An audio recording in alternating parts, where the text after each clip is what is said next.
Kita akan buka ibadah kita dengan doa. Mari kita satu di dalam doa. Bapa yang sangat baik, pagi hari ini kami datang mengucap syukur dan terima kasih atas segala kebaikan Tuhan dan anugerah yang Tuhan berikan berlimpah buat kami. Tuhan, turunlah kiranya berkat-Mu di dalam ibadah kami, dari awal, pertengahan, sampai pada akhir, sehingga setiap kami pagi hari ini yang sudah hadir boleh dengan bersukacita, dengan bersemangat, memuji dan memuliakan nama Tuhan. Dan setiap kami sudah siap untuk ditaburi oleh firman Tuhan. Bekerjalah ya Roh Kudus di tempat ini, terlebih dalam ruangan hati kami. Kami luaskan Roh Tuhan bekerja melawat kami, mulai dari bangku yang paling depan bahkan sampai yang paling belakang, bahkan juga untuk saudara-saudara kami yang ada di rumah. Terima kasih Tuhan. Terima kasih Tuhan, mudah dan memberkati setiap kami hamba-hamba yang mengambil bagian dalam pelayanan. Urapan Allah dari tempat yang maha tinggi memberkati kami semua, sehingga kami melayani bukan karena kuat gagah kami, tapi karena otoritas Allah yang ada pada kami. Sehingga segala pujian, hormat, kemuliaan kami kembalikan hanya untuk kemuliaan nama Tuhan saja. Terima kasih Tuhan. Terima kasih, kami akan mulai dan kami akan buka di dalam satu nama Allah yang hidup, di dalam nama Tuhan Yesus Kristus. Haleluya. Amin.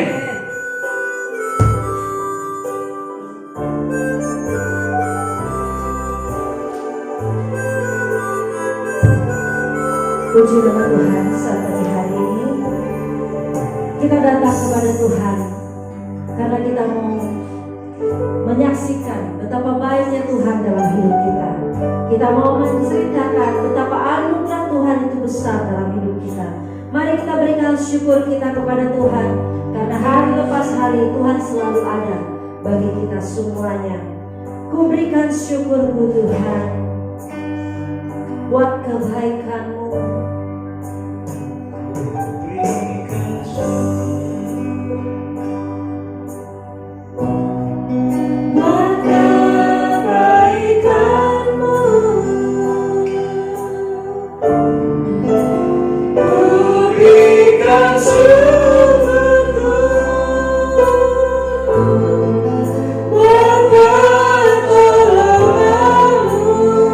Sebab Kau jadikan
kehidupan kita, hari lepas hari kita, dimanapun kita berada.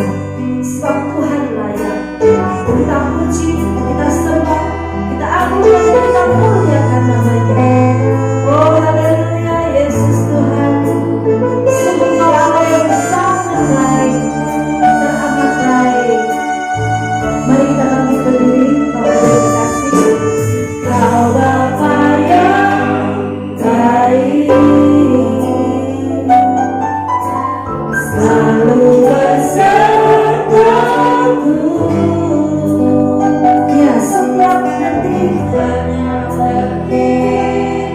setiap waktu, Kau perhatikanku.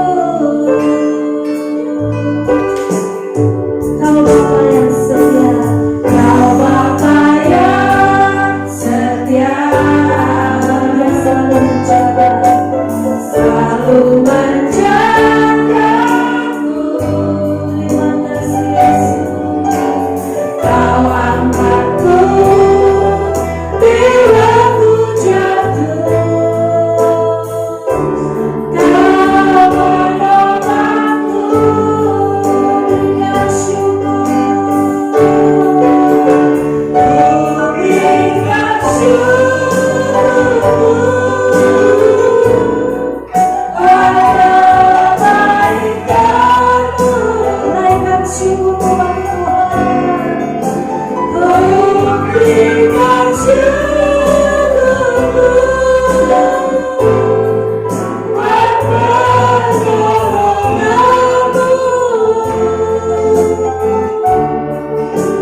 Sebab Kau jadikanku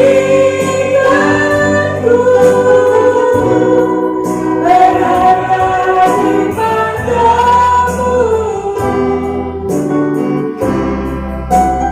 Kau Bapa yang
Engkau layak ditinggikan.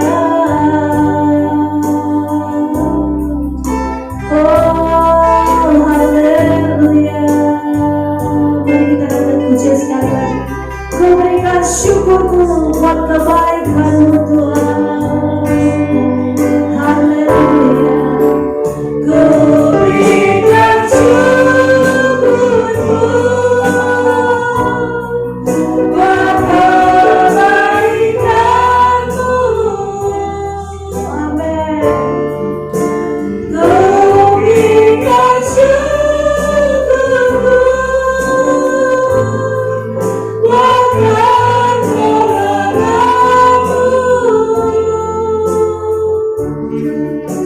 Saat Kau jadikanku berharga di mata-Mu. Terima kasih Yesus. Kau Bapa yang baik, ku mengasihi-Mu dan Bapa yang baik. Kau Bapa yang baik,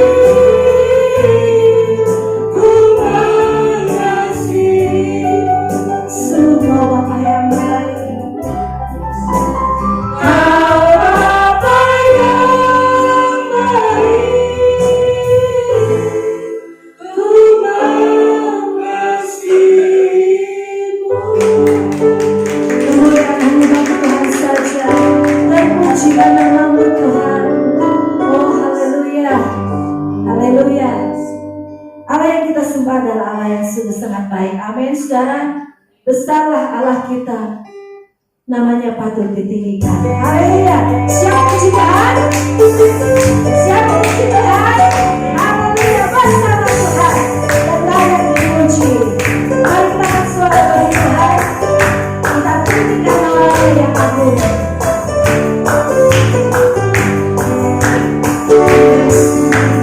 Besarlah Tuhan dan layak dipuji. Besarlah nama-Nya, berjalan kuasanya. Amin.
berkesudahan dalam hidup kita. Bahkan semakin hari semakin dilimpahkan, betul saudara, ya, terbukti sampai pada pagi hari ini kita terlihat kasih Tuhan. Mari kita katakan pujian, kasih Allah tak berkesudahan selalu bagi setiap pagi. Amin.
Selama-lamanya bagi Allah kita, bagi Raja di atas segala Raja. Amin. Haleluya. Tiba waktunya bagi kita akan memberikan persembahan kita kepada Tuhan. Sebab selama 6 hari kita beraktivitas, Tuhan memberkati kita. Dan inilah sebagian yang kita berikan kepada Tuhan. Kita akan pujian sekali lagi. Kasih Allah tak berkesudahan, selalu baru setiap hari. Amin.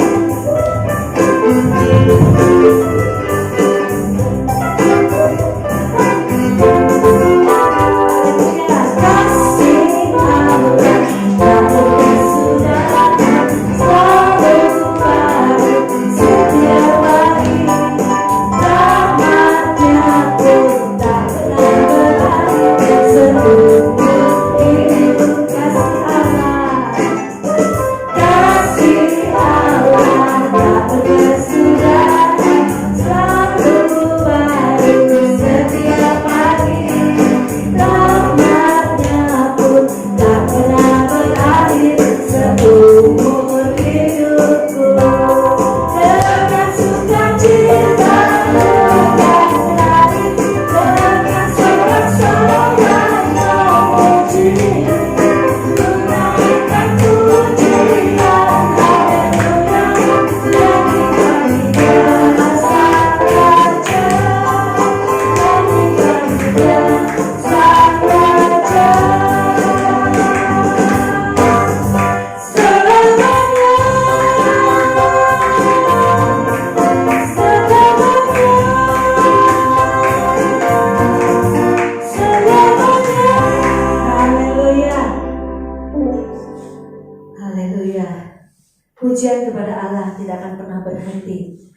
keluar dari hati kita. Amin, saudara.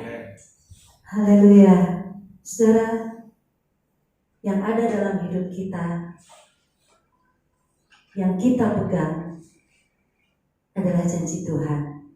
Sebab tanpa janji Tuhan, kita tidak akan mampu dan tidak akan kuat menghadapi apapun juga. Sebab kekuatan kita sebagai manusia terbatas.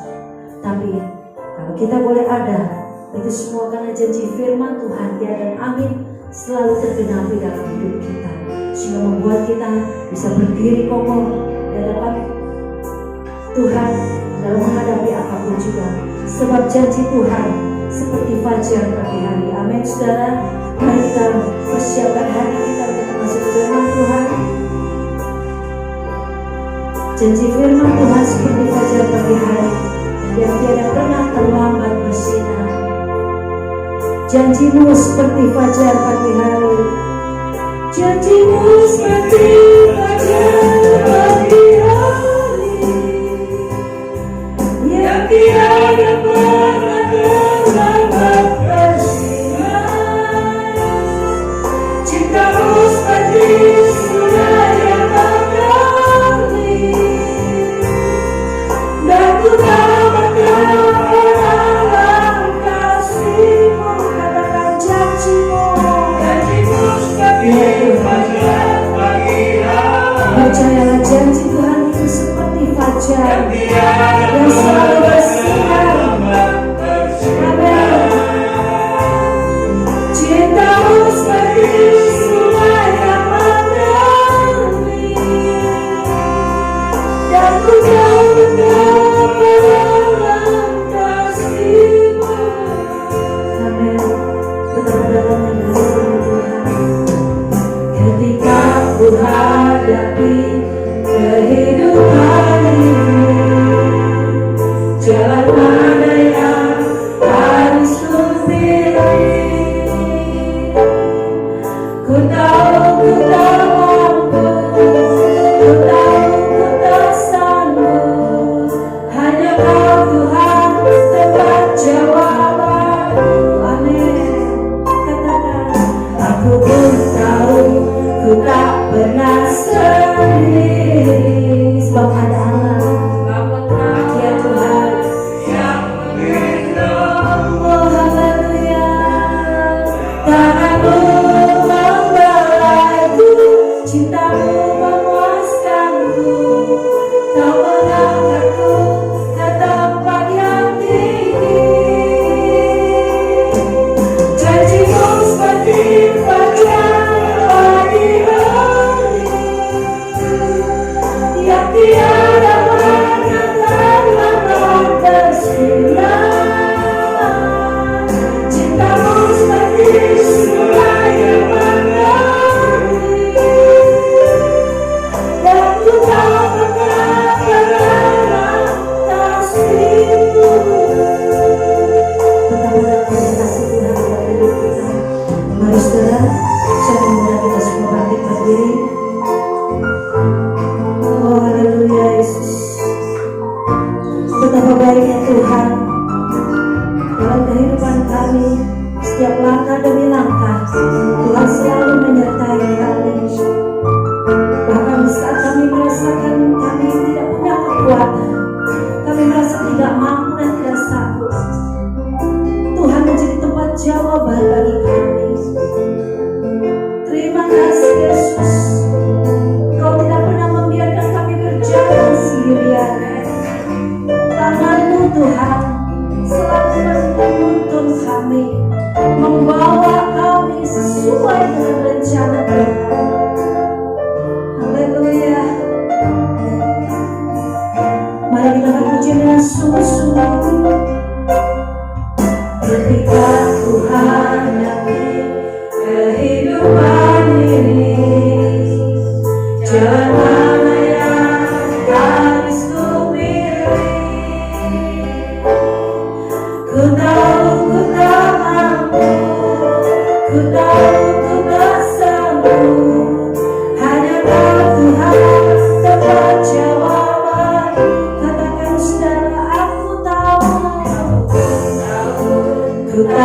pernah sendiri,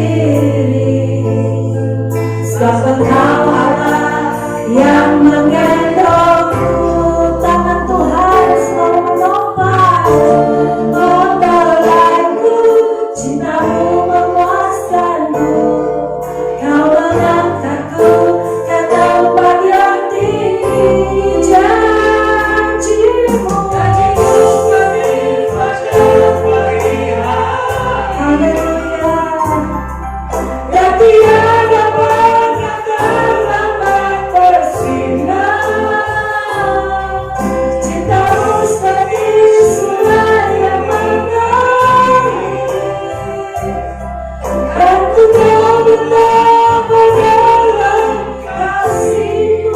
Tapi lagi janji-Mu seperti fajar pagi hari. Haleluya Yesus. Dan tiada pernah terlambat bersinar. Cintamu seperti sungai yang mengalir. Aku tahu betapa dalam. Bapak Ibu berkasih, mari kita angkat tangan kehadiran Tuhan. Kita mau terima janji firman Tuhan. Haleluya. Dan tiada pernah terlambat bersinar. Cintamu seperti sungai yang mengalir. Dan ku tahu betapa dalam. Sekali lagi janji-Mu. Janji-Mu seperti fajar pagi hari. Yang tiada pernah terlambat bersinar. Cintamu seperti sungai yang mengalir. Dan ku tahu betapa dalam kasih-Mu. Dan ku tahu betapa dalam kasih-Mu. Dan ku tahu betapa dalam kasih-Mu.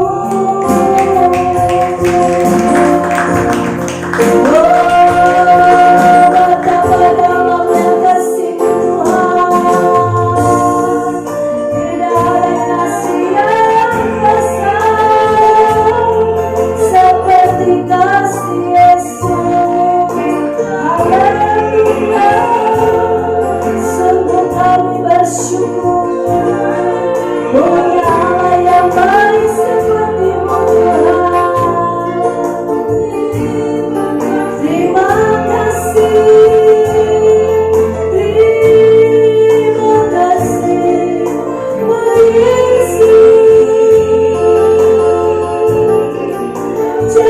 janji-Mu yang datang itu tak pernah berubah, tak pernah terlambat.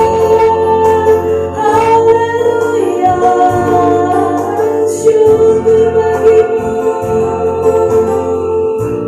Engkaulah Tuhan tempat perlindungan kami, Engkaulah Tuhan tempat jawaban kami, Engkaulah Tuhan sumber pengharapan kami selamanya Tuhan, selama-lamanya. Yesus Kau kekuatan. Haleluya. Berpujilah nama-Mu. Ajaib, sungguh ajaib Engkau Tuhan. Haleluya.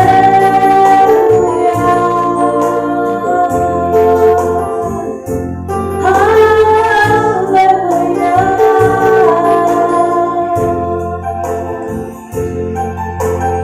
Janji-Mu Tuhan selalu ya dan amin dalam hidup kami. Tidak pernah terlambat sedetik pun. Engkau senantiasa menepati janji-Mu dalam hidup kami. Terbukti Tuhan hari lepas hari hidup kami. Itu semua karena mujizat Tuhan. bersyukur Tuhan.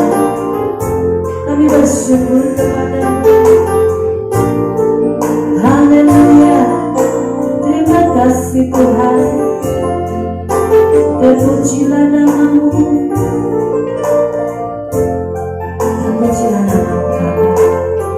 Terpujilah nama-Mu Yesus. Terpujilah nama-Mu Roh Kudus. Ketiga yang besar, Allah yang maha kuasa. Kau layak untuk disanjung, Kau layak untuk disembah, Kau layak untuk dimuliakan Tuhan. Selama-lamanya segala pujian penyanjungan hanya bagi-Mu Tuhan.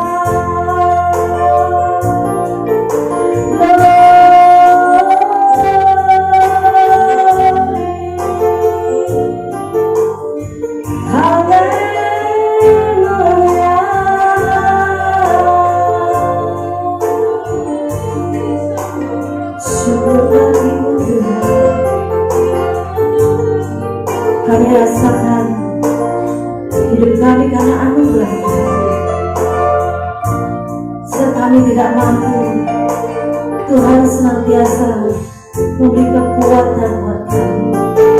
Sehingga apapun yang ada di depan kami, bersama dengan Tuhan, kami akan dapat mengatasi segalanya.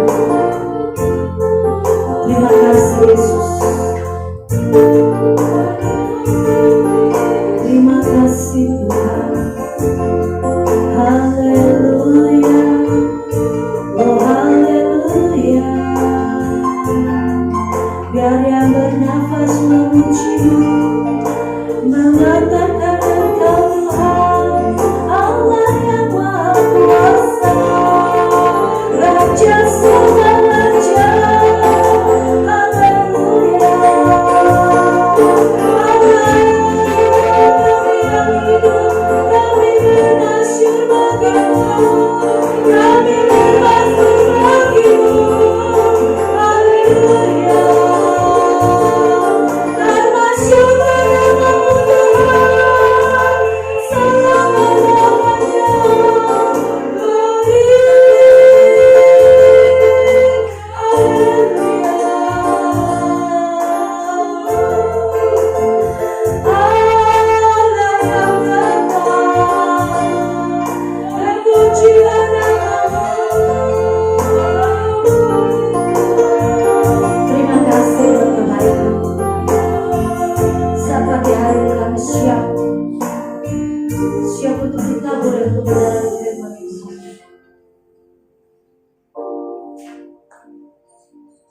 Ketika kami mendengar janji Tuhan,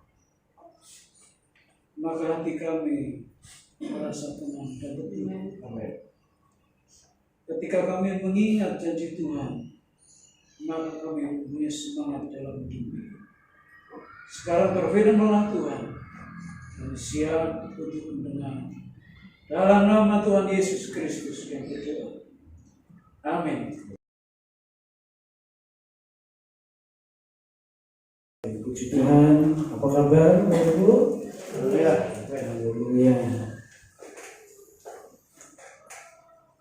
Puji Tuhan, hari ini kita masih bisa bersama-sama kembali untuk berkumpul, beribadah, memuji, memuliakan nama Tuhan. Ya, hari-hari ini kita mendengar berita bahwa banjir di mana-mana. Dan banyak orang yang menyalahkan Bogor.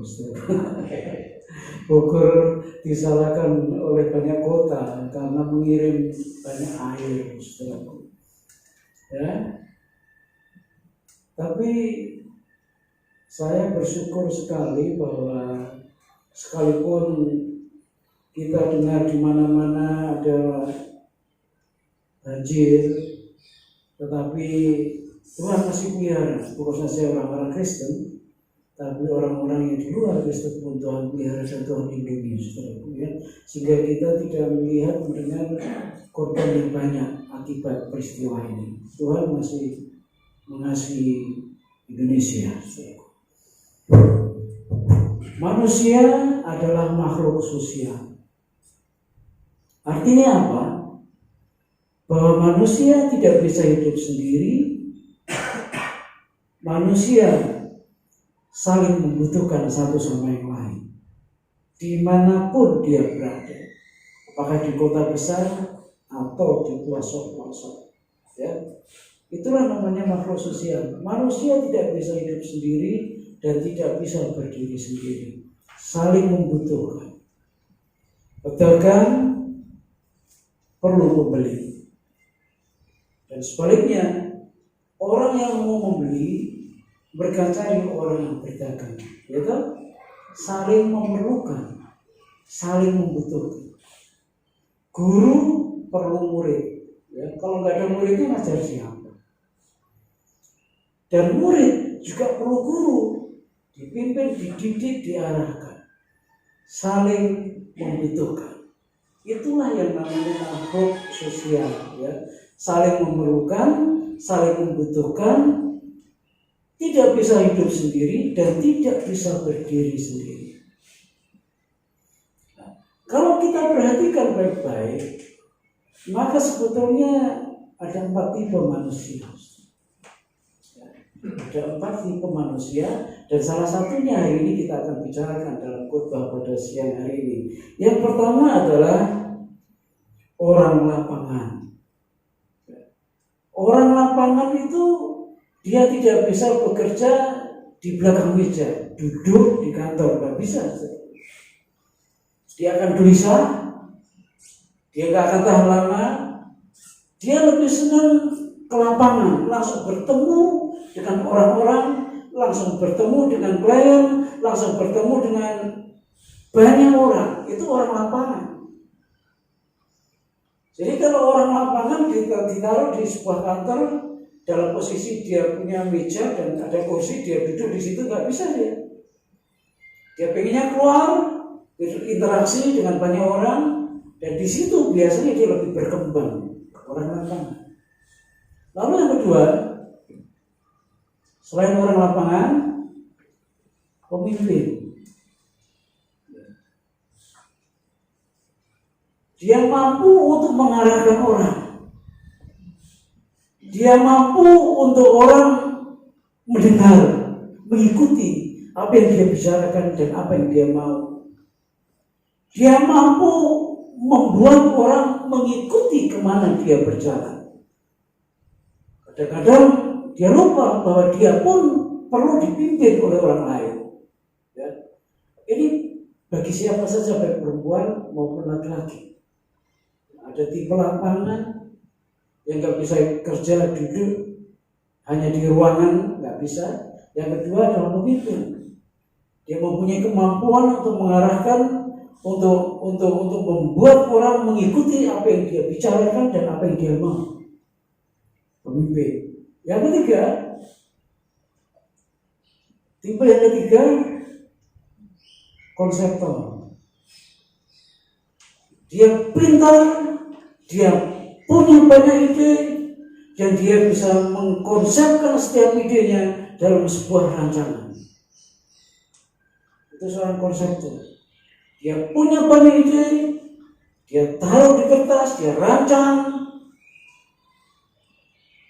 Tapi jangan lupa, seorang konseptor belum tentu dia mampu mengerjakannya sendiri. Kemampuan dia dalam merancang, membuat konsep, dan kalau dia disuruh untuk mengerjakan belum tentu bisa. Itu konseptor. Ada orang lain yang mengeksekusi, yang melakukannya. Yang ketiga, ini yang kita bicarakan pada pagi hari ini. Yang keempat maksudnya, troublemaker, Mr. T. Ya. Ada orang yang modelnya seperti ini, saudaraku. Dia bukan tipe seorang pemimpin, dia bukan tipe konseptor, Dia bukan juga tipe orang-orang lapangan, tapi dia Mr. T. Kalau saya bicara Mr. T, itu bukan hanya Mr. Bisa Miss, bisa laki, bisa perempuan, tapi troublemaker. Apa itu? Kehadirannya membuat suasana tidak nyaman. Apakah di rumah, apakah di kantor, di mana saja, bisa juga di gereja. Kehadirannya membuat orang lain tidak nyaman. Lalu bicaranya menimbulkan kesalahpahaman dan perselisihan orang lain. Kalau dia bicara,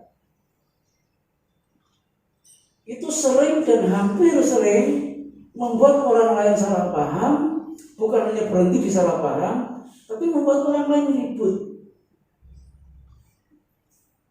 Dia sendiri bukan tengah ribut, tapi apa yang dia omongkan bisa membuat orang lain itu bisa berantem.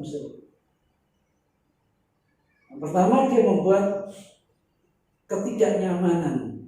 Ya. Biasanya suasana juga enak nih. Datang si Mr. T, jadi nggak enak suasananya. Jadi nggak enak. Ya.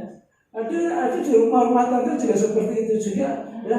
Saya pernah mendengar seorang ibu, ketika saya mau pelayanan di Kalimantan, saya guru aja. Bu, saya aja istri, suami ibu ya. Nggak apa-apa, Pak, ini saja lama cuma nggak apa-apa. Dia lebih senang suaminya keluar rumah daripada di rumah. Sebab kalau di rumah katanya ini bikin nggak nyaman di rumah. Ya, bikin nggak nyaman suasana, omongannya bisa membuat orang lain salah paham dan bisa berantem. Ya. Kemudian sering memperbesar masalah kecil. Masalahnya kecil sebetulnya. Tapi bagi Mr. T ini, masalah yang kecil bisa jadi besar. Aneh ya, mestinya masalah yang besar jadi kecil.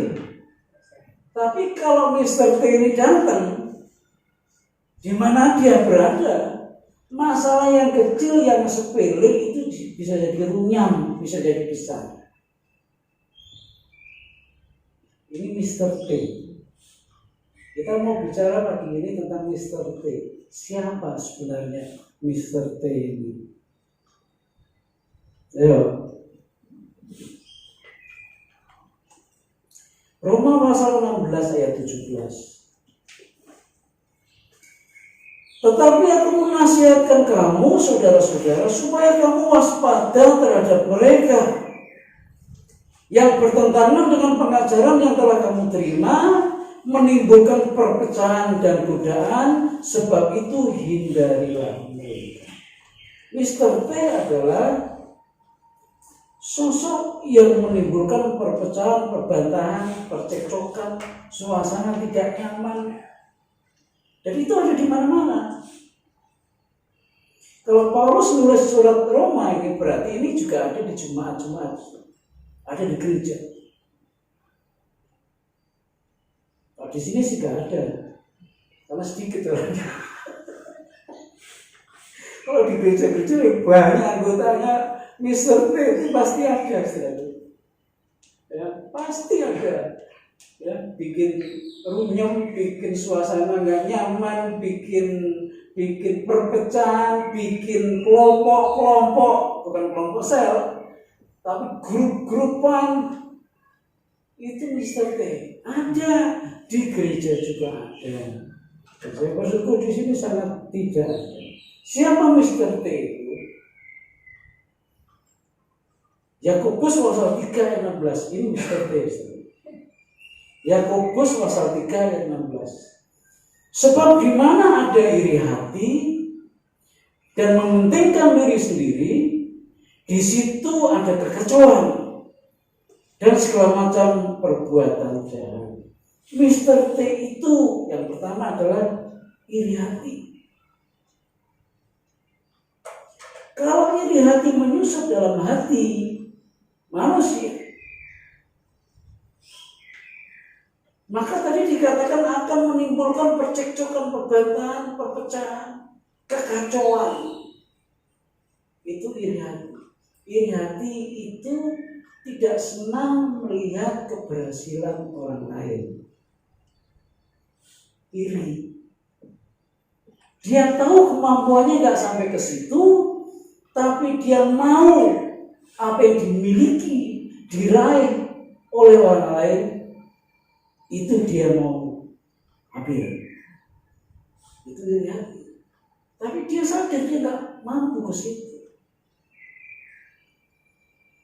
Iri hati itu membuat kekacauan. Ketika orang lain diberkati, dia merasa nggak tenang. Ketika orang lain beli sesuatu, dia gelisah. Lebih dong orang lain beli karena mereka butuh. Kadang-kadang orang yang iri hati itu nggak butuh tapi pingin. Kalau orang lain punya, dia pingin punya. Kan kacau. Hidup seperti ini kacau. Mr. T yang pertama itu iri hati. Kalau udah orang lain naik, dia marah. Kok saya nggak naik-naik? Kalau ada tetangga beli barang, dia cari-cari tahu. Bukan dia mau minta, tapi dia mau beli juga. Padahal sebetulnya nggak butuh, nggak perlu. Itu orang iri hati. Setiap kita ini sudah ada bagian masing-masing. Saya nggak boleh iri kepada saudara, dan saudara nggak boleh iri kepada saya. Setiap kita sudah Tuhan kasih bagian masing-masing. Yang perlu kita lakukan dalam hidup kita kalau melihat orang lain berhasil, orang lain diberkati Tuhan, orang lain mempunyai sesuatu, yang perlu kita lakukan adalah kita merasa senang. Oh, senang saya sudah sekian lama, dia bikin sesuatu dan terkabul tahun ini, senang saya. Itu orang yang bebas dari iri hati. Oh, senang saya doanya dikabulkan Tuhan. Oh, senang saya kerinduannya dijawab Tuhan. Itu orang yang merdeka dari iri hati. Tapi kalau iri hati itu nempel dalam hidup seseorang, dia akan gelisah kalau seseorang lain diberkati. Dia akan gelisah kalau orang lain berhasil. Dia akan gelisah kalau orang lain beli sesuatu. Sementara sebetulnya dia nggak mampu dan nggak membutuhkan barang yang orang lain beli. Ini iri hati. Kalau iri hati nyusup dalam hidup saudara, kacau hidup saudara. Karena firman Tuhan bilang seperti itu. Kalau iri hati nyusup dalam kehidupan rumah tangga saudara, kau melihat rumah tangga orang lain kelihatannya adem ayem, bahagia dunia akhirat. Karena ada pepatah, pagar tanaman di rumah tetangga itu lebih hijau. Sementara tanaman di pagar kita sendiri kering. Jadi kalau melihat tetangga senang sedikit, kemudian tetangga kok bahagia, ada tenteram. Kalau saudara nggak tahu masalah tetangga itu juga nggak tahu, saudara. Yang saudara tahu hanya senangnya saja. Ya. Tetangga itu punya masalah apa, persoalan apa, pergumulan sekian lama apa, saudara dan saya nggak tahu kan. Tahu saudara ketika dia beli mobil, waduh, padahal baru kerja bisa beli mobil. Kayak orang-orang Tuban ya Pak. Itu ada satu daerah di daerah Jawa Timur, saudara, yang punya tanah luas dibeli Pertamina. Mendadak orang kampung itu kaya raya semua, saudara. Enggak semua sih. Langsung beli mobil mahal, saudara. Tapi 17 orang beli mobil. Mungkin ya satu beli mobil, yang satu iri. Kok dia beli mobil, saya enggak. Ya tanahnya dia dijual, saya juga dijual. Tanaman di sebelah rumah kita itu biasanya kelihatan lebih hijau daripada tanaman di pagar pekarangan kita. Saudara bersyukur dengan keluarga yang Tuhan tempatkan dalam hidup saudara. Dengan anak-anak yang Tuhan percayakan kepada saudara, dengan suami yang dipercayakan Tuhan kepada saudara, dengan istri yang Tuhan dipercayakan Tuhan kepada saudara. Bersyukur. Jangan kemudian melihat tetangga, oh kalau suami saya kayak dia, lah. Kalau istri saya kayak dia, lah. Kalau mulai membanding-bandingkan dan merasa tetangga lebih baik daripada kita, itu pintu masuk kacau rumah tangga saudara. Yang terbaik yang Tuhan berikan itu yang ada di dalam rumah saudara, bukan rumah orang lain. Bersyukur saudara. Saya bersyukur punya istri kulitnya agak putih. Istri saya bersyukur punya suami kulitnya hitam. Ya, terus anak saya yang pertama kulitnya hitam, itu kalau dia. Anak saya yang kedua kulitnya putih, itu Yonatan. Atil kan? Atil, dan itu baik. Bersyukur saudaraku. Nikmati saja hidup yang Tuhan percayakan buat saudara. Tapi kalau orang iri hati, apapun yang dimiliki dan dipunyai orang lain, dia ingin memilikinya juga. Enggak apa-apa sebetulnya kalau itu didasari karena kebutuhan saudara. Tapi selalu asal ada orang lain punya, kita gelisah. Ada orang lain punya barang baru, kita nggak tanam. Itu namanya orang iri hati. Dan kalau iri hati ini ada dalam diri saudara dan saya, kacau hidup saudara. Itu Mr. T, troublemaker. Iri hati itu sumber penyakit. Iri hati itu sumber ketidaktenangan. Makanya jangan lihat di luar sana, tapi lihat di dalam diri rumah tangga kita masing-masing. Itu yang cocok buat saudara. Cocok. Ada istri yang diam, pendiam, suaminya pasti banyak ngomong. Dan itu bukan satu kebetulan, saudara. Ada suami yang pendiam, istrinya banyak ngomong. Jarang saya lihat istrinya diam, suaminya diam, jarang. Kayak wayang, keluar diam, masuk diam, jarang. Dan jarang juga saya lihat istrinya banyak ngomong, suaminya banyak ngomong. Jarang saya lihat saat ini.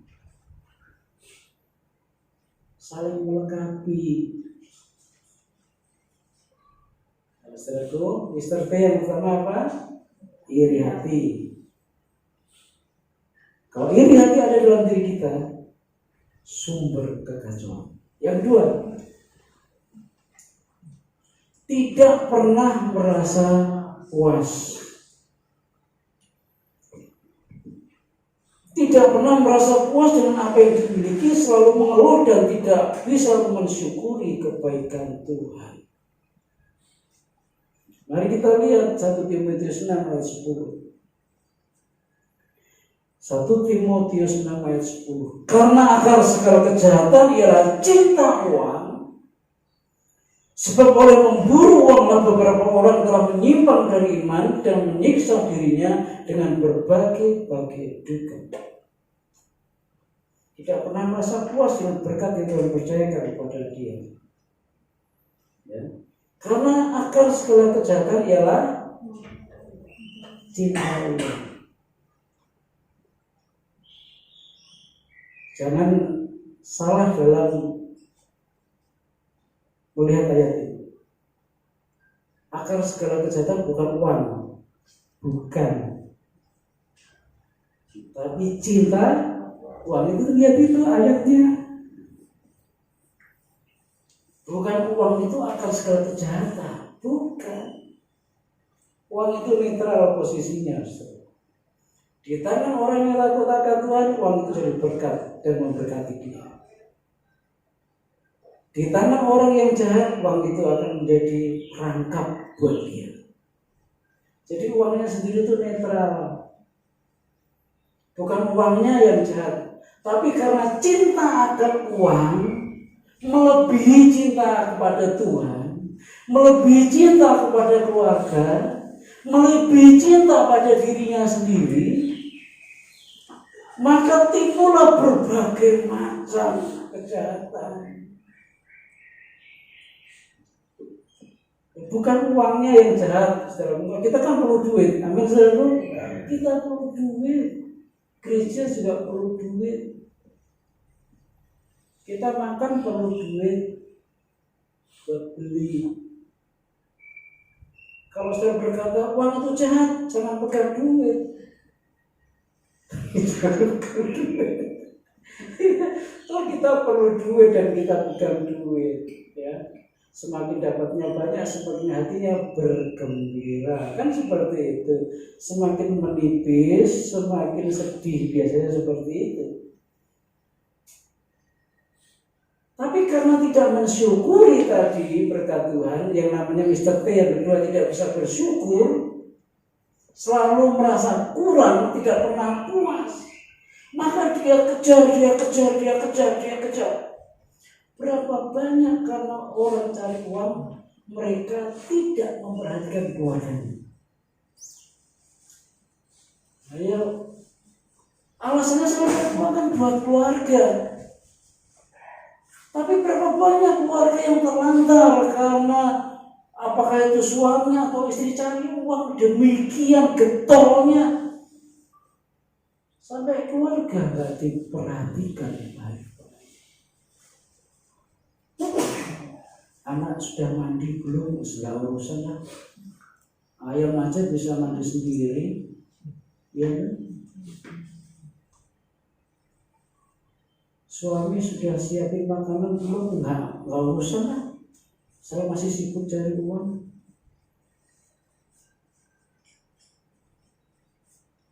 Terakhir kali saudara, ini yang suami saya tanya ya. Udah. Terakhir kali saudara berikan bagian buat istri kapan? Terakhir kali. Kapan Pak Andre? 2 tahun yang lalu. 2 tahun kan? Masih ingat loh, 2 tahun yang lalu terakhir belikan istri. Saya lebih loh kalau saya udah lama nggak beli, karena pakaian masih ada memang, masih bisa dipakai. Gimana? Nggak pernah. Kalau bisa cari sendiri, Uangnya kasih dia semua. saudaraku, ada yang benar-benar memperhatikan, tapi karena situasi keadaan belum bisa, nggak apa-apa. Tapi ada juga yang benar-benar tidak mau memperhatikan pasangannya. Alasannya sibuk cari uang. Berapa banyak orang yang sibuk cari uang, keluarganya akhirnya berantakan. Karena cinta akan uang. Bukan uangnya yang jahat, tapi cintanya kepada uang lebih daripada cintanya kepada keluarga. Cintanya kepada uang lebih daripada cintanya pada diri sendiri. Lupa dia kesehatan. Ada orang-orang yang begitu kuat, kerja di sini, selesai kerja di sini, selesai kerja. Jadi satu hari dia bisa kerja 4 macam. Saya pernah tanya, apa nggak capek? Setiap hari harus. Satu di rumah sakit, satu kemudian di apotek. Apa nggak capek? Nggak capek. Justru karena nggak merasa capek itu siksaan. Percaya nggak? Orang yang nggak pernah merasa capek itu menderita. Bukan hebat, enggak. Orang yang nggak pernah merasa capek, lelah itu menderita. Mau tidur nggak bisa, matanya melek terus. Tapi orang yang normal, ada daya tahan tubuhnya. Setelah beberapa jam dia harus istirahat. Kalau bekerja sekian lama, lelah, capek, lemah. Ini benar saya pernah ketemu, Ustaz. Ini ibu-ibu lagi, saya bilang ibu-ibu lagi. Enggak di sini sih. Pagi sampai sore dia di rumah sakit, habis itu pulang sebentar makan dia di apotek. Enggak capek, Pak. Jadi kalau saudara tidak pernah merasa lelah, bahaya, Ustaz. Bahaya. Jangan-jangan saya pakai doping untuk mendongkrak daya tahan kekuatan saudara. Tapi orang yang biasa pakai doping, dia akan kesulitan untuk menormalkan tubuhnya. Dan saya yakin saudara nggak pakai doping. Kalau saudara kerja melebihi batas waktu, berapa jam sih Pak Bu kerja? Normalnya 8 jam. Maksimal 12, lebih dari situ saudara lelah sampai perlu istirahat. Ya, perlu istirahat. Hati-hati Mr. T yang kedua, tidak pernah merasa puas, akhirnya mencari, dan akar segala kejahatan itu cinta akan uang. Saudara jangan takut dengan uangnya, tapi kalau saudara mencintai uang lebih dari mencintai keluarga saudara, mencintai uang lebih dari mencintai Tuhan, ini yang disebut akar kejahatannya dari sini. Dan ketika uang lebih daripada Tuhan, ketika uang lebih keluarga, maka pasti akan kacau dan berantakan hidup saudara. Itulah troublemaker, pembuat kekacauan. Ya, 2 saja yang saya mau sampaikan hari ini. 1 tadi apa? Yang pertama, iri hati. Uang itu iri hati. Setiap kita sudah diatur berkarya oleh Tuhan. Sudah diatur. Kekuatan saya mengelola duit itu ya sebatas nolnya masih 6, 7. Itu nolnya masih sebatas itu untuk mengelola keuangan. Tapi kalau nolnya sudah 9 nggak bisa. Bingung saya kalau mengelola uang sudah nolnya 9 nggak pernah. Dan Tuhan tahu kemampuan saya untuk mengelola berkat Tuhan sebatas di situ. Sampai detik ini loh ya, sampai detik ini. Jadi kalau ada orang diberkati Tuhan lebih dari apa yang saya terima, sekalipun masa kerjanya belum terlalu lama dibanding saya, usianya belum terlalu tua dibanding saya, ya sudah, memang itu berkatnya dia. Bersyukur saja, senang saja saya kalau setiap Jumat diberkati Tuhan. Senang saya. Setiap Jumat diberi rumah, senang saya. Setiap Jumat bisa beli ini, beli itu, senang saya. Puji Tuhan. Ya. Meskipun mungkin saya belum punya, tapi sudah punya, saya senang. Saya belajar untuk membebaskan diri saya dari iri hati, karena iri hati itu akan menimbulkan kekacauan dalam hidup saya. Mr. T itu membuat kekacauan dalam hidup, membuat suasana tidak nyaman. Yang kedua, belajar untuk merasa cukup, sekalipun memang itu belum cukup. Ya, kalau perlu pengetatan diketati dulu, nggak apa-apa. Situasinya seperti ini, ya. Kalau perlu ngirit dulu aja situasinya seperti ini. Supaya apa? Supaya hidup kita tenang, hari-hari kita bisa jalani dengan baik. Mr. T itu membuat ketidaknyamanan dalam hidup. Mr. T itu membuat kekacauan. Siapa Mr. T? Satu, iri hati.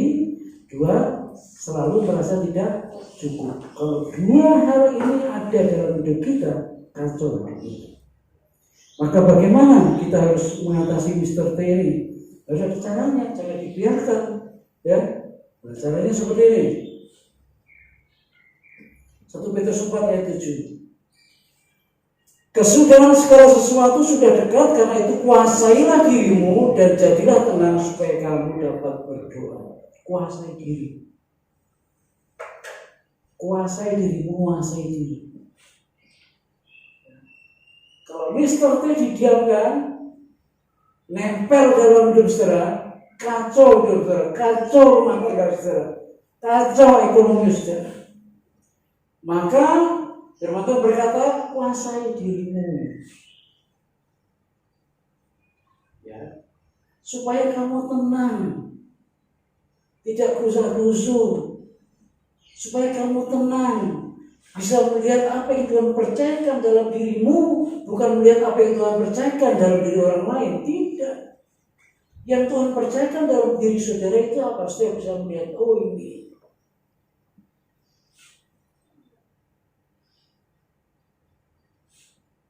Orang yang tidak bisa menguasai diri, dia nggak akan bisa tenang hidup. Mr. T itu bisa dikalahkan dengan cara kita menguasai diri kita, merasa cukup, bersyukur, buang hati. Kalau orang lain diberkati Tuhan, kita tenang. Itu menguasai diri itu. Ya. Satu ayat lagi, 2 Timotius 2 ayat 23.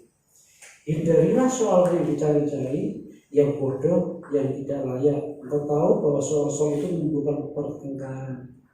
Mr. T itu kan membuat runyam suasana. Omongannya selalu membuat orang lain salah paham kan? Saya itu. Nah, orang-orang model seperti ini hindari. Ya, hindari. Kalau ada orang yang sukanya membuat salah paham terus, hindari orang seperti ini. Jangan malah lengket sama dia. Teman-teman kata hindari saja. Nah, karena bagaimana kalau saya yang jadi Mr. T-nya? Ya berubah. Kalau orang lain Mr. T-nya kita harus hindari. Tapi kalau andai kata ini kita jadi Mr. T, kehadiran kita membuat tidak nyaman di mana saja, kita harus berubah.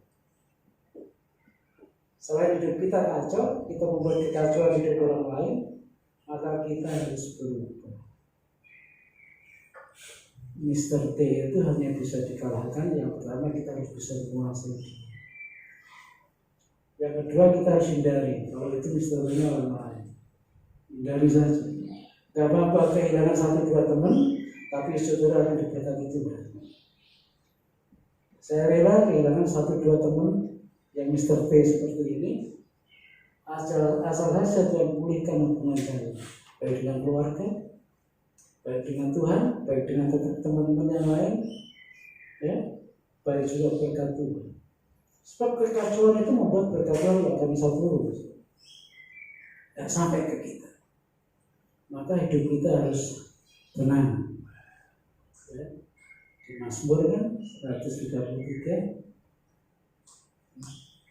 sungguh alangkah baiknya, sungguh alangkah indahnya bila saudara semua hidup rukun bersama, seperti minyak di kepala Harun yang kejanggut dan jubahnya turun, seperti embun di bukit Hermon mengalir ke bukit Sion.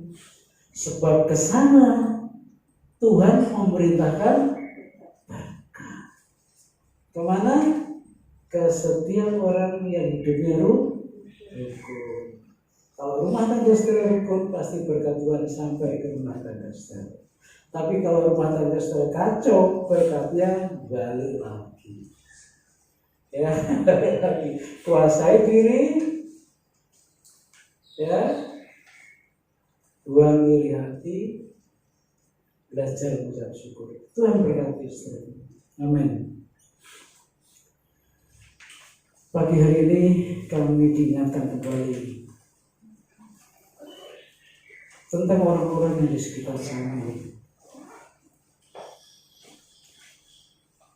Jangan-jangan ada Mr. T yang ada di sekitar kami itu, yang selalu membuat kekacauan, kesalahpahaman, keributan, ketidaknyamanan. Maka firman Tuhan mengajar kepada kami hindari orang-orang seperti itu. Dan Mr. T itu juga bisa berupa iri hati, juga bisa berupa tidak pernah merasa puas dengan apa yang Tuhan berikan. Maka ajar kami untuk membuang segala iri hati dan belajar untuk mengucap syukur dengan apa yang Tuhan percayakan kepada kami. Maka ketenangan itulah yang membuat rumah tangga kami tenang, rukun, dan Tuhan berkata, kesana Tuhan berikan berkah. Berkati setiap kami pagi hari ini, berkati rumah tangga kami masing-masing, berkati kami yang sedang berjuang. Tuhan berpihak kepada kami. Dalam nama Tuhan Yesus Kristus kami berdoa. Amin. Tolong berkati saudara. Kembali. Baik saudaraku, kita akan selesaikan ibadah kita dan kiranya Tuhan terus menyertai kita baik hari ini juga hari-hari selanjutnya. Terima kasih Tuhan, sampai hari ini Tuhan masih menyertai, melindungi dan memelihara kami. Kami berdoa buat hari-hari selanjutnya, kiranya Tuhan terus pimpin, tuntun langkah-langkah kami. Tangan Tuhan menopang dan memelihara kami. Tangan Tuhan menjaga dan melindungi kami. Dan biarlah kami Tuhan bawa untuk menikmati janji-janji Tuhan. Berkati seluruh jemaat-Mu, keluarga jemaat-Mu, mata pencaharian umat-Mu, aktivitas umat-Mu. Kiranya mereka semakin cakap untuk mengatasi setiap pergumulan dan tantangan hidup. Dan Tuhan akan memampukan mereka untuk keluar sebagai pemenang. Terima kasih Tuhan. Berkati setiap pelayan Tuhan hari ini, berkati seluruh jemaat Tuhan hari ini, dan bahkan Tuhan juga tengok teman-teman kami yang hari ini belum bisa hadir. Tuhan juga berkati mereka juga. Doa kami supaya mereka semuanya dalam keadaan baik, dalam pemeliharaan, perlindungan, dan penjagaan Tuhan. Sekarang kami mau kembali ke rumah kami masing-masing. Kiranya Tuhan melawat kami dan menyertai kami. Jemaatku yang kukasihi, mari kita pulang bersama-sama dengan sukacita.